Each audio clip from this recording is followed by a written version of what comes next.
रोज खूब तू ले मजा, आज भर बात हमर मान जाए राजा। रोज रोज खूब तू ले मजा, आज भर बात हमर मान जाए राजा।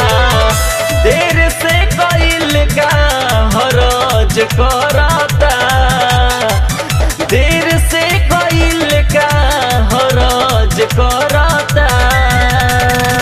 राजा तो निदाबी न कमरिया कि बहुत दर्द करता। सैया तो निदाबी न कमरिया कि बहुत दर्द करता।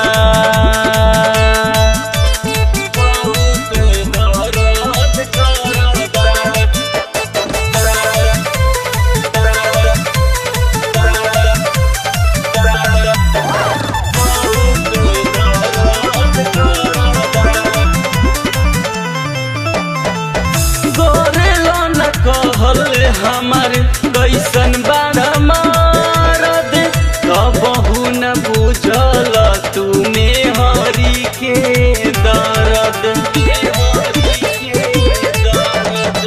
करेलो न कहले हमार कैसन बाड़ा मारद, कबहू न बुझल तूने हरी के दर्द।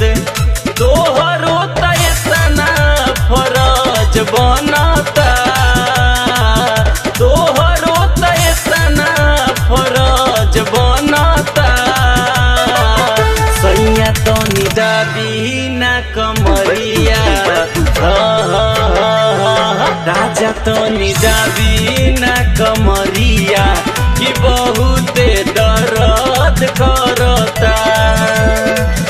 सैया तो निदाबी न कमरिया कि बहुत दर्द करता।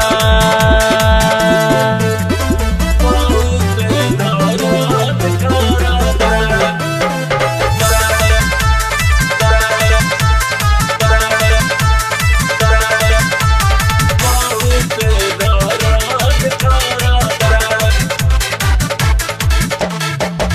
गोमे बामू मारे अभी चढ़े द जवानी, जीदी सतेंद्र जनी कर मने मानी।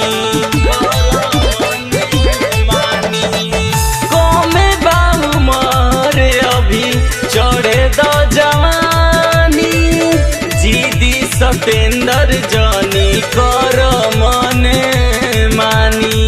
प्रीतम हो सुतले का हरज करता, प्रीतम हो सुतले का हरज करता। राजा तो निदाबी न कमरिया, सैया तो निदाबी न कमरिया कि बहुत दर्द करता। राजा तो निदाबी न कमरिया कि बहुत दर्द करता।